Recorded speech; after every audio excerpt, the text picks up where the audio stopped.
에베소서 5장 15절부터 우리 21절까지만 우리 한 절씩 나누어서 읽겠습니다. 그리고 21절 우리 같이 읽도록 하겠습니다. 다 찾으셨나요? 네, 상당히 속도가 빨라졌습니다. 네.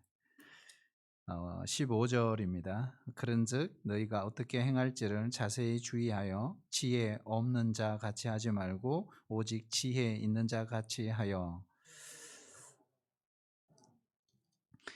그러므로 어리석은 자가 되지 말고 오직 주의 뜻이 무엇인가 이해하라.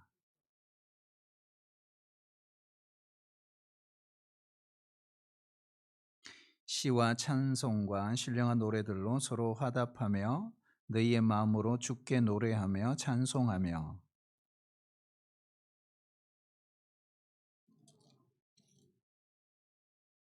그리스도를 경외함으로 피차 복종하라. 아멘.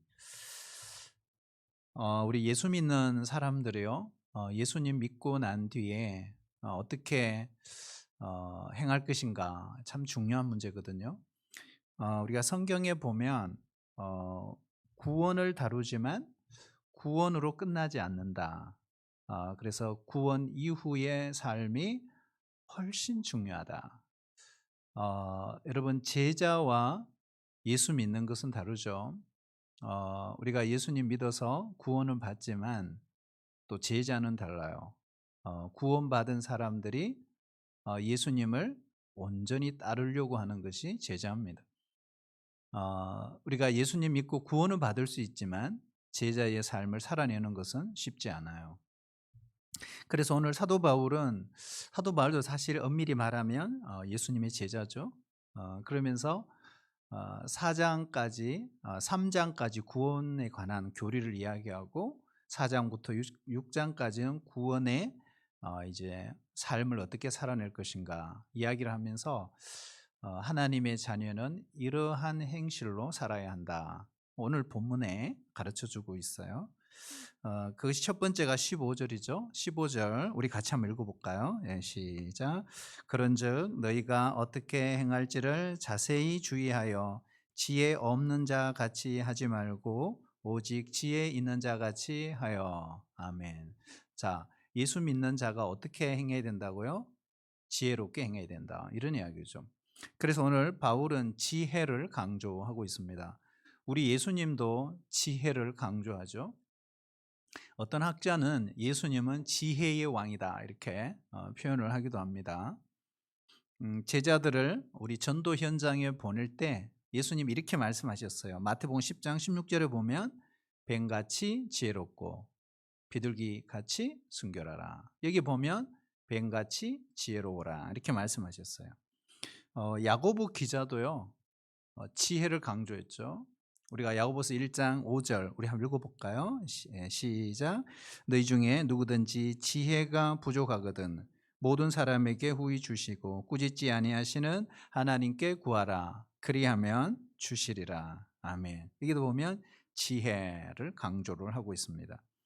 우리가 성경 인물 가운데서 지혜를 구해서 가장 귀하고 멋지고 하나님이 주신 하늘의 축복을 받아 누렸던 사람이 있죠. 여러분 기억하시죠? 누구죠? 우리 잘 아는 솔로몬이요, 솔로몬. 사실 이 솔로몬이 노년에 기록한 성경의 책 한 권이 있어요. 그것이 바로 잠언입니다. 잠언. 이 잠언의 주제가 뭐예요? 지혜입니다. 지혜. 그래서 솔로몬이 자기의 인생을 다 살아보고 그 결과 인생은 지혜가 가장 중요하다 이렇게 생각을 한 거예요. 근데 그의 결론이 지혜가 뭐죠? 여호와를 경외하는 것이다. 그렇게 그런 결론을 내리고 있는 것입니다. 자, 그렇다면 우리가 지혜롭게 살기 위해서는 어떻게 해야 되는가? 오늘 15절 보면 따라해 볼까요?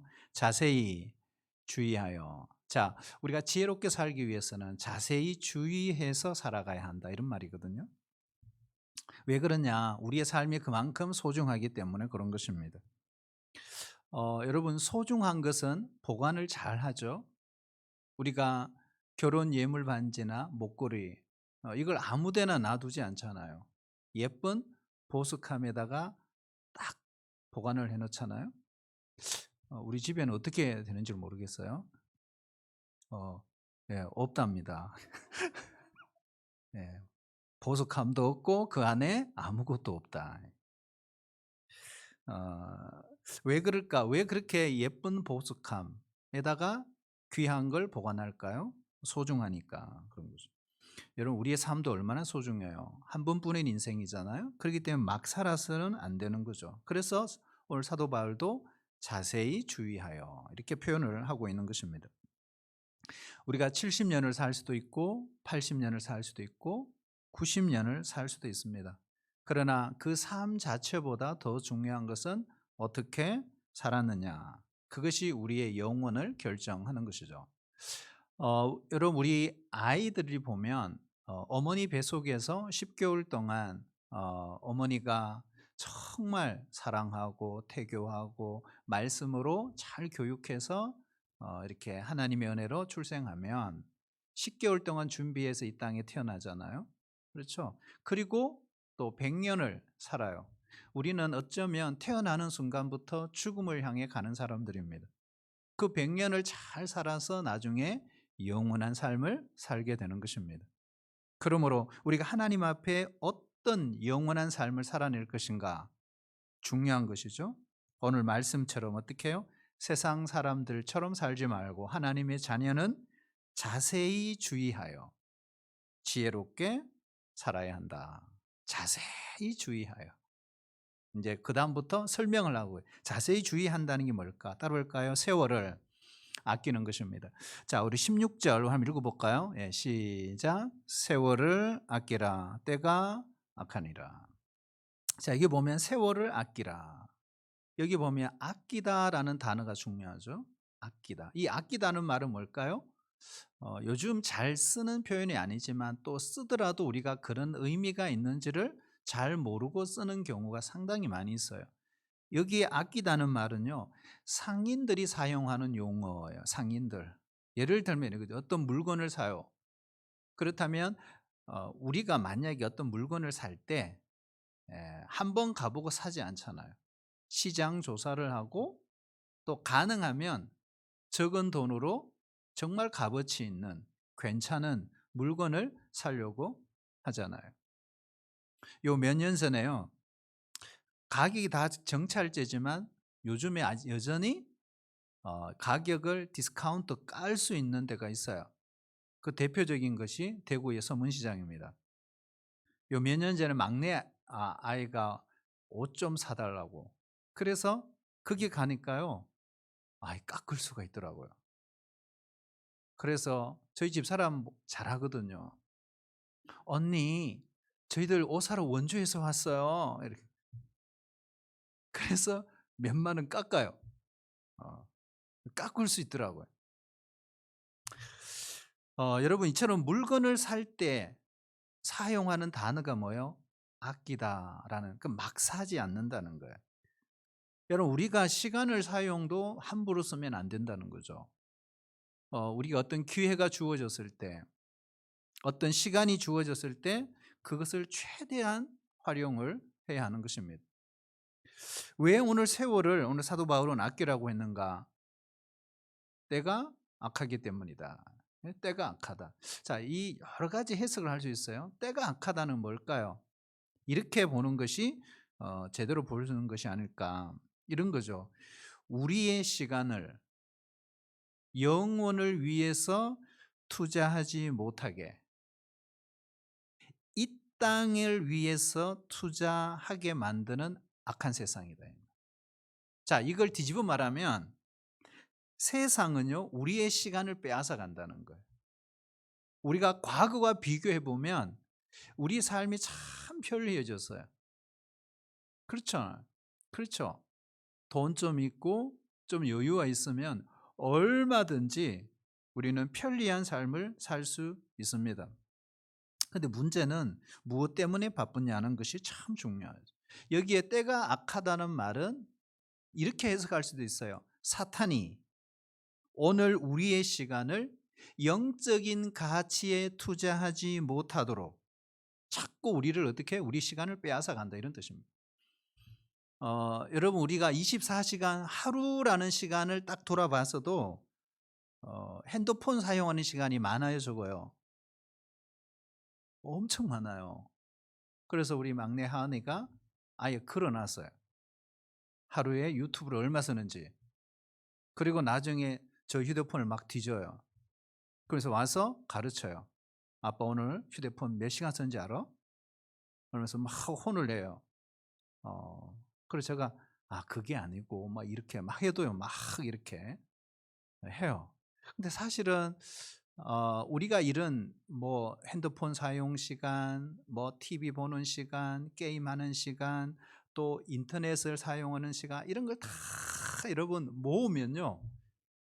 그 하루의 시간이 얼마나 많을까 그런 거죠. 그래서 때가 악하다는 말은 사단이 이처럼 좋은 편리한 기능 속에 사는 우리들의 그 시간을 다 빼앗아서 영원한 가치에 투자하지 못하도록 한다는 거예요.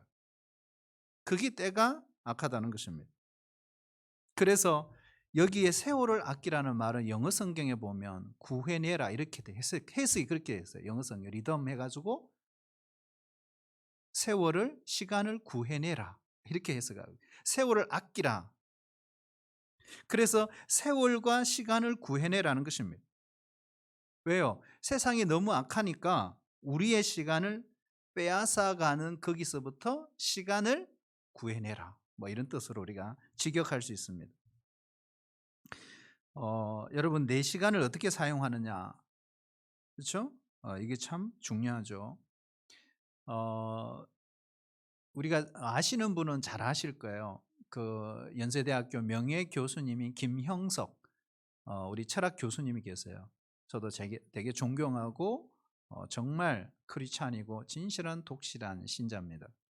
이분은 102세입니다. 나이가 102세예요. 근데 지금도 너무 쟁쟁하세요. 그리고 지금도 왕성한 활동을 하고 계십니다.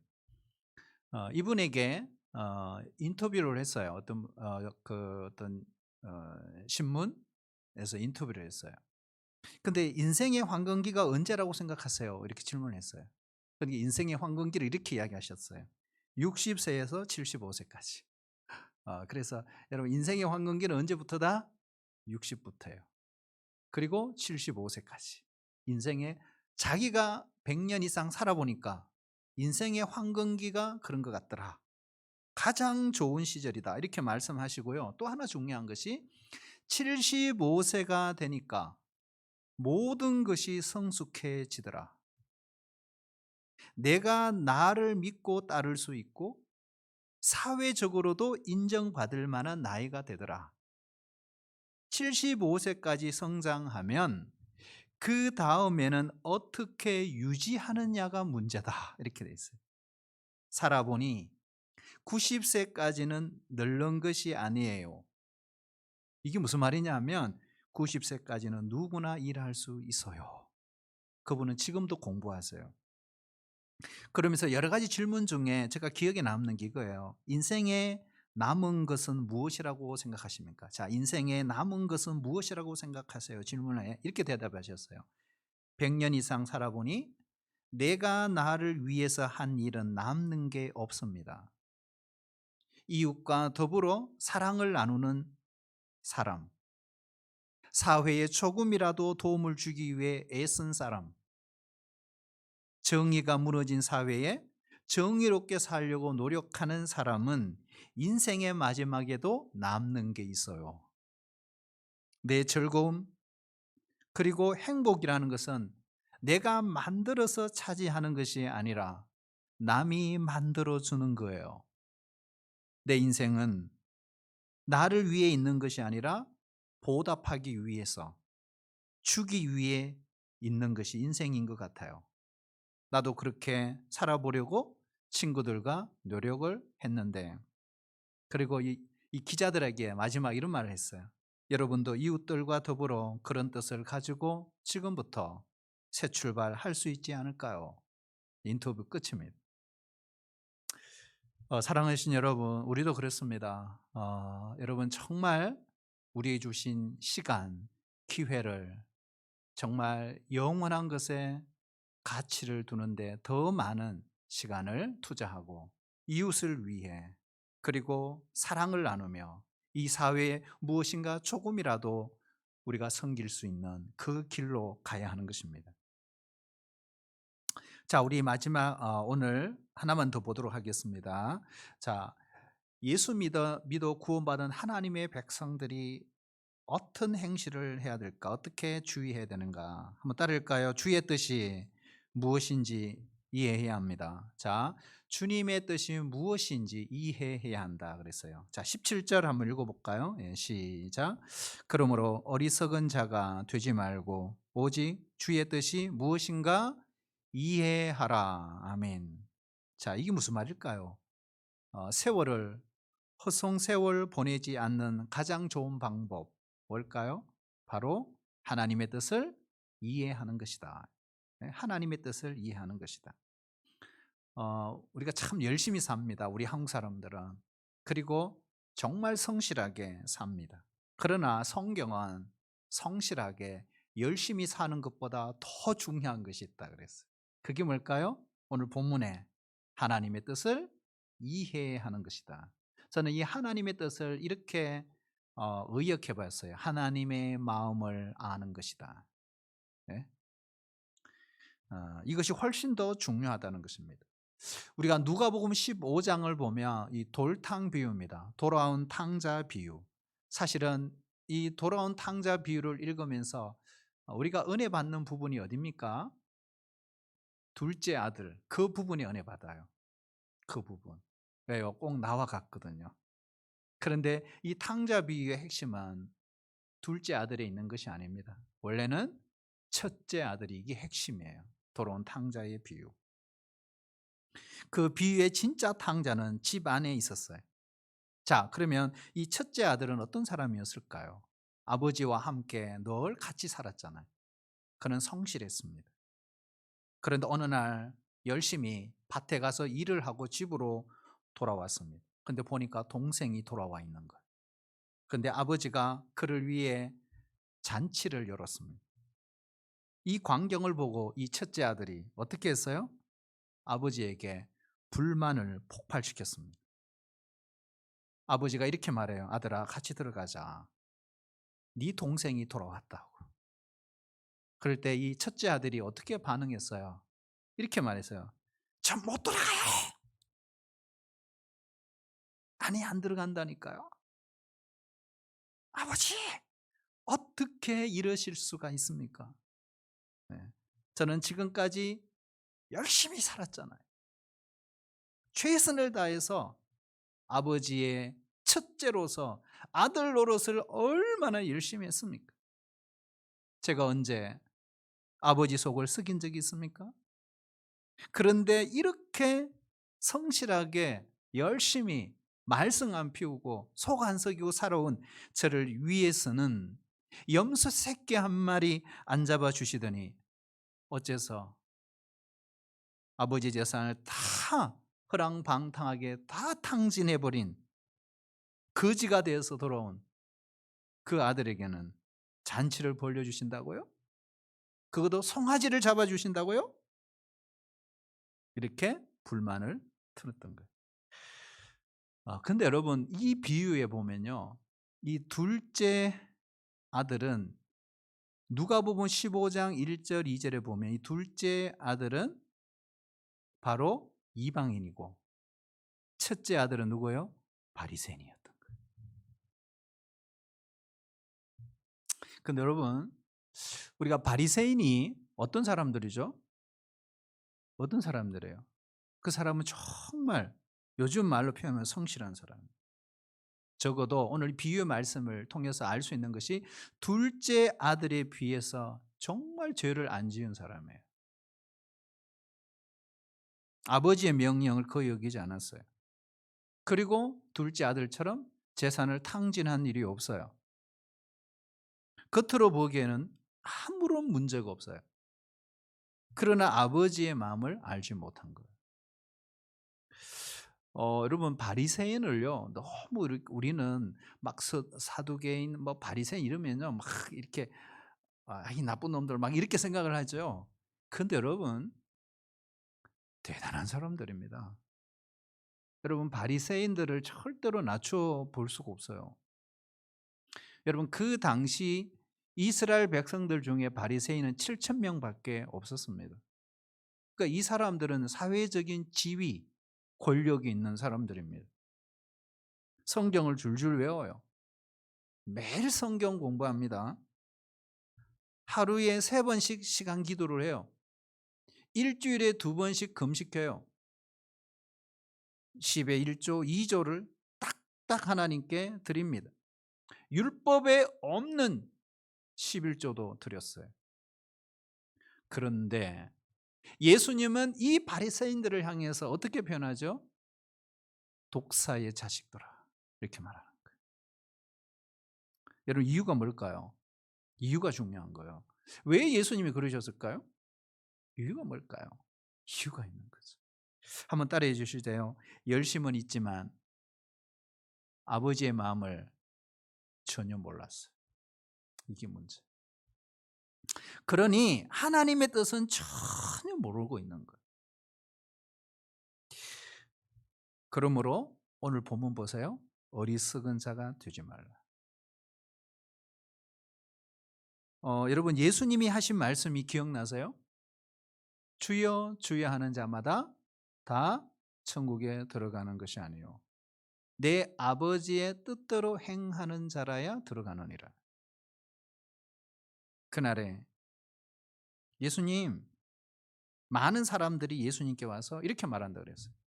저 선지자 노릇했잖아요. 저 귀신을 쫓아냈잖아요. 저 능력을 행하신 것 주님 저 모르세요? 그럴 때 예수님 이렇게 대답하십니다. 마태복음 7장에 보면 그때 내가 밝히 말하는데 내가 너희를 도무지 알지 못하노라. 그 다음이 중요하죠.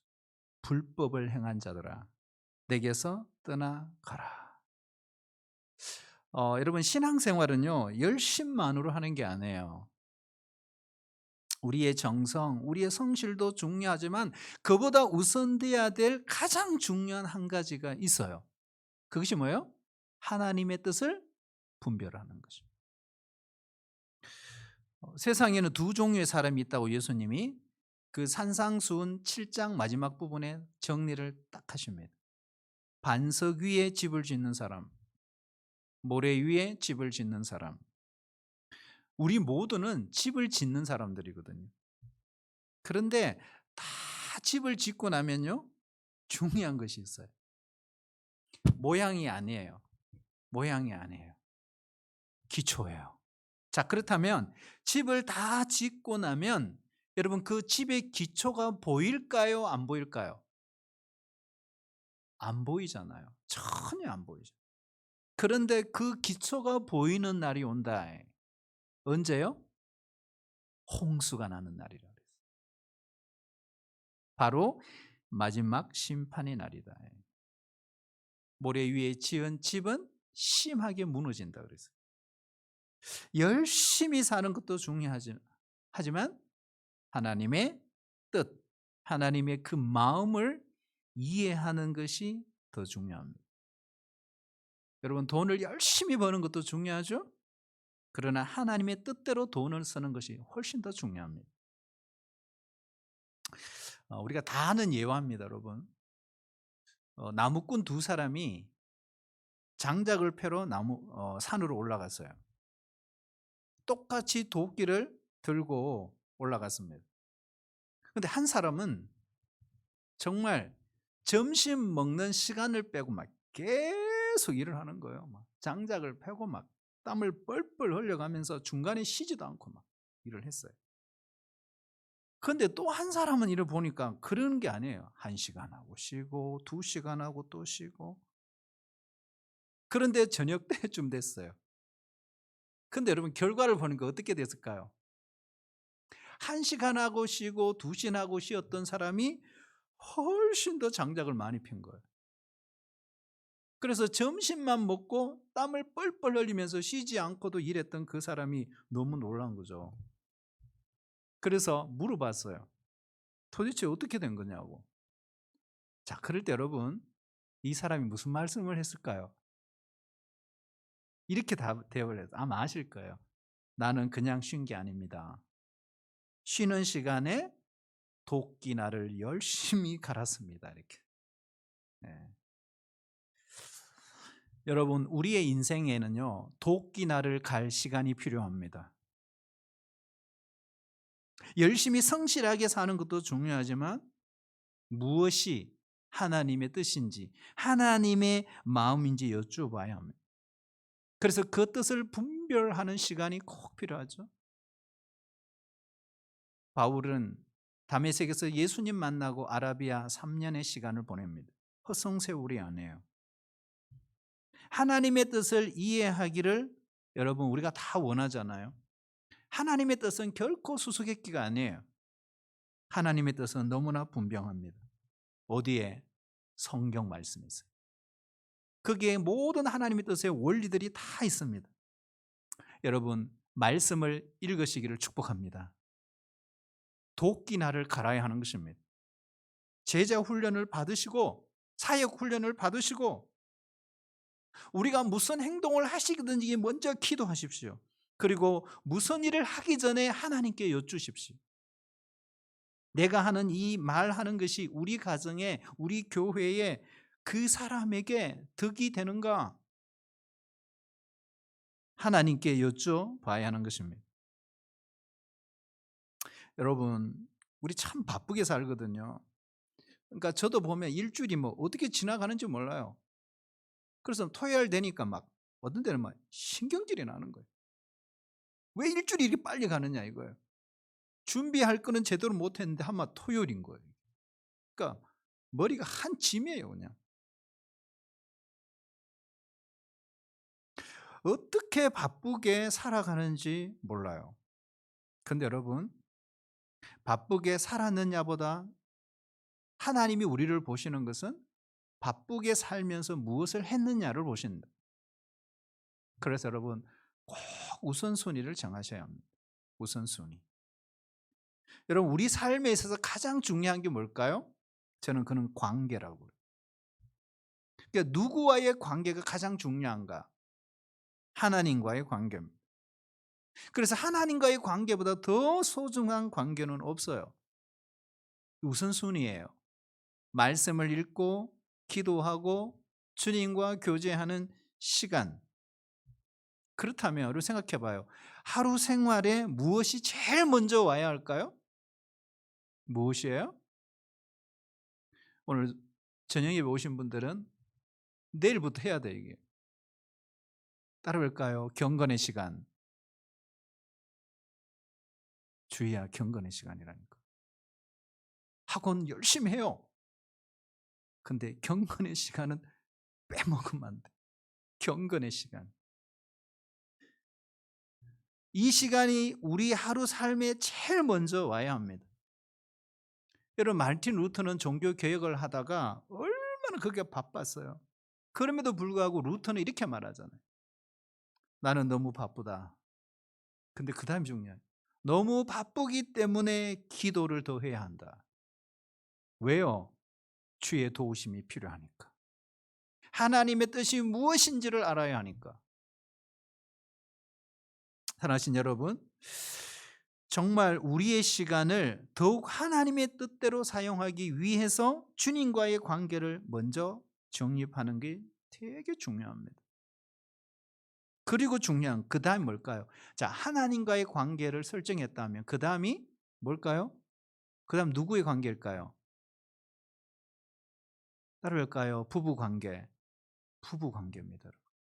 그러니까 하나님과의 관계가 정립이 됐으면 부부의 관계를 잘 정립해야 합니다. 여러분 남편은 아내를 위해서 아내는 남편을 위해서 시간을 내야 합니다. 그것이 하나님께서 우리에게 주신 책임이에요. 이 땅을 살아가면서 우리에게 반려자로 주셨잖아요. 그래서 최선을 다해서 해야 합니다. 도와주어야 합니다. 그런데 저 아내는 싫어해요. 떨어지기를 원해요. 근데 저는 더 하고 싶어요. 25시간. 징글징글하겠죠? 여러분, 남편과 아내 다음 우리가 중요한 대상이 바로 자녀와 바로 부모님 관계입니다.